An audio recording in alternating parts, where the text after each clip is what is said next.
तो देखिए दोस्तों, ये है हमारा लुब्रिकेशन टैंक प्रोपर कंपनी का जो कि दिया है। इसके ऊपर रेडिएटर लगा है और ये साइड में हमारा एक कनेक्शन बॉक्स है। इस कनेक्शन बॉक्स से हम लुब्रिकेशन पंप का पावर कनेक्शन, कूलर का पावर कनेक्शन, ब्लोअर का, हाइड्रोलिक पंप का, इन चारों मोटर्स का देंगे।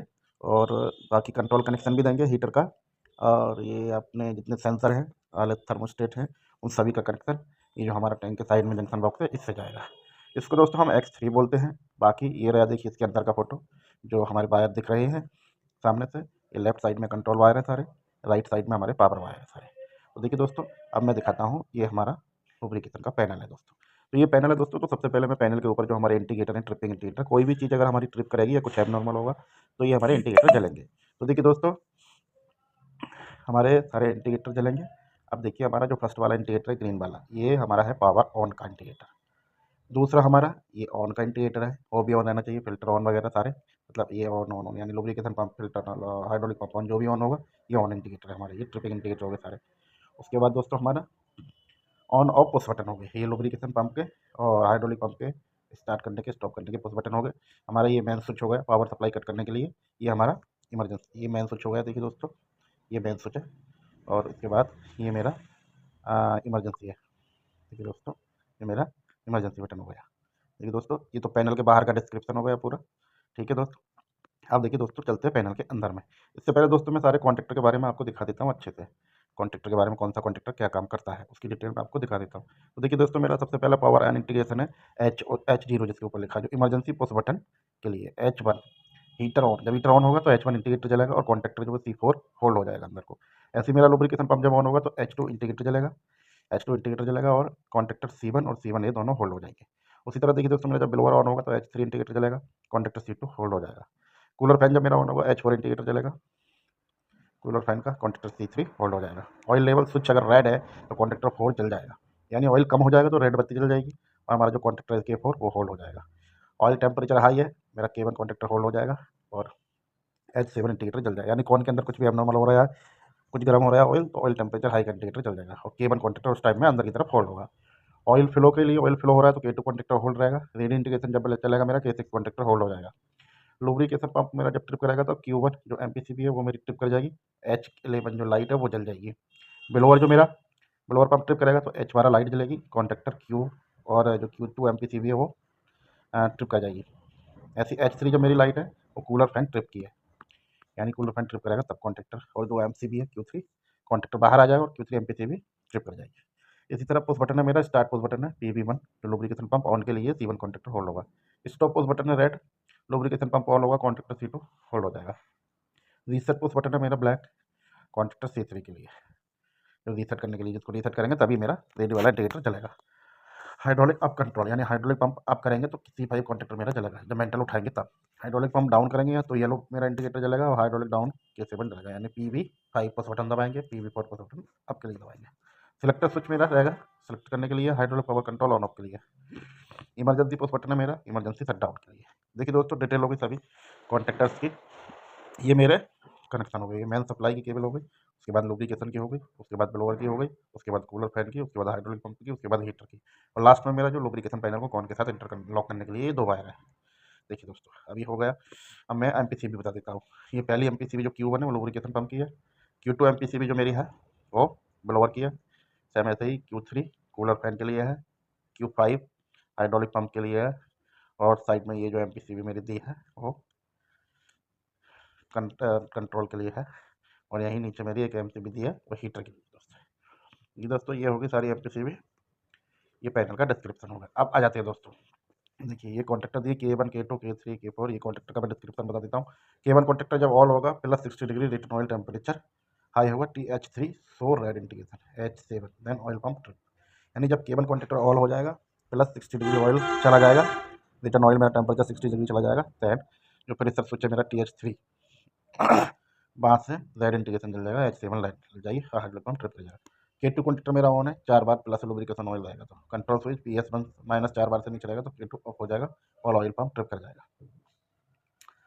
अब K3 कॉन्ट्रैक्टर मेरा रिटर्न ऑयल फ्लोट स्विच का है, NC टाइम में, return oil not come when oil come in the tank float, switch NO on K3 contractor of, यानी जो मेरा K3 कॉन्ट्रैक्टर है वो रिटर्न ऑयल अगर फ्लोट, जब ऑयल रिटर्न ऑयल आएगा तो फ्लोट से टच होगा वो, तभी मेरा K3 कॉन्टैक्टर जो है होल्ड होगा। अगर ऑयल नहीं आएगा तो मेरा फ्लोट स्विच की बॉल जो नीचे बैठ जाएगी और जो मेरा कॉन्टैक्टर है वो डाउन हो जाएगा।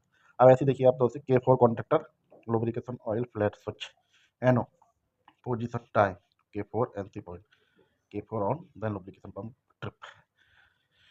ऐसे मेरा K6 जो कॉन्टैक्टर है DD के लिए है, कॉन्टैक्टर K1 ऑफ रहेगा, K2 ऑन रहेगा, K3 ऑफ रहेगा, C1 ऑन रहेगा, D1 ऑफ पोजीशन रहेगा।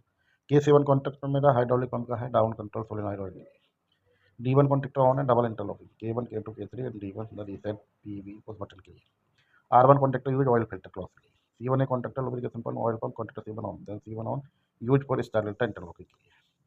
C1 है, C1 contactor use for lubrication pump oil pump के लिए। C2 contactor use for air blower के लिए। C3 contactor use cooler fan के लिए। कूलर फैन मतलब 40 से नीचे ऑयल का टेम्परेचर रहेगा तो कूलर फैन बंद रहेगा, जैसे 40 से ऊपर ऑयल का टेम्परेचर जाएगा कूलर फैन ऑन हो जाएगा। C4 contactor use for heater thermostat TH1 -30 degree से नीचे ऑयल का टेम्परेचर रहेगा, C1 कॉन्टैक्टर ऑन हो जाएगा और हीटर मेरा चालू हो जाएगा। जैसे 30 से प्लस जाएगा C4 कॉन्टैक्टर ऑफ हो जाएगा और मेरा हीटर बंद हो जाएगा। C5 contactor hydraulic pump on के लिए यूज जो सीधा सेटिंग के लिए। T1 टाइमर यूज है, D1 contactor of without reset 10 से 15 सेकंड के लिए। Use T2 timer use for hydraulic motor on off setting 3 से 5 सेकंड के लिए। मेरा T2 टाइमर है और हाइड्रोलिक पंप एक बार में 3 से 5 सेकंड चलेगा। उसके लिए कितने टाइम हाइड्रोलिक पंप को चलाना है हम देखिए दोस्तों। यही मेरे हो K1 K2 K3 K6 K1 ये सारे कॉन्टैक्टर हो गए। इनका डिस्क्रिप्शन ये दिया है, कौन सा कॉन्टैक्टर किस तरह से काम करेगा सारा दिया है दोस्तों। ये देखिए मेरा कॉन्टैक्टर है, कॉन्टैक्टर के अंदर इस तरह की कॉइल रहती है, ये मैग्नेट रहती है, ऐसे 220 वोल्टेज देती है दोस्तों। ये सब कॉन्टैक्टर हो गए, कोई भी कॉन्टैक्टर जल जाएगा, ये अच्छे से काम नहीं करेगा। ये देखिए दोस्तों, अब मैं देखिए थर्मोस्टेट के बारे में बता देता हूँ टैंक के दोस्तों। TH1 thermostat, TH2 thermostat, TH3 TH4 ये हो गए। TH1 जो यूज होता है मेरा हीटर के लिए होता है, जो -28 डिग्री से नीचे और +30 डिग्री से ऊपर काम करता है। यानी मेरा 28 डिग्री से नीचे जो टेम्परेचर होगा तो हीटर ऑटोमेटिक चालू हो जाएगा। यार ये TH1 है, यहाँ से इसकी सेटिंग करते हैं। इसको मैंने यहाँ अगर 30 पे कर दिया, 35 पे कर दिया तो 35 से नीचे हीटर चलेगा, 35 पे आने पर बंद हो जाएगा। देखिए थर्मोस्टेट 30 डिग्री है, 28 डिग्री है, दिस टाइम 0.1 NC वर्क और 0.3 NO वर्क, यानी ये 0.1 और 0.3 और 0.2 ये एक NO होगा, एक NC होगा, एक कॉमन हो गया इसमें दोस्तों।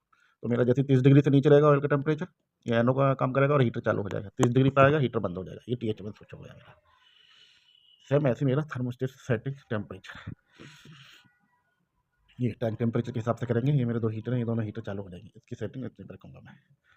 ऐसे मेरा देखिए दोस्तों, ये दूसरा हो गया, दूसरा कॉन्टैक्टर। ये जो मेरा है वो कूलर के लिए है। कूलर का टेम्परेचर 40 से नीचे रहेगा तो कूलर फैन नहीं चलेगा, जैसे 40 से ऊपर टेम्परेचर जाएगा तो कूलर फैन चलेगा।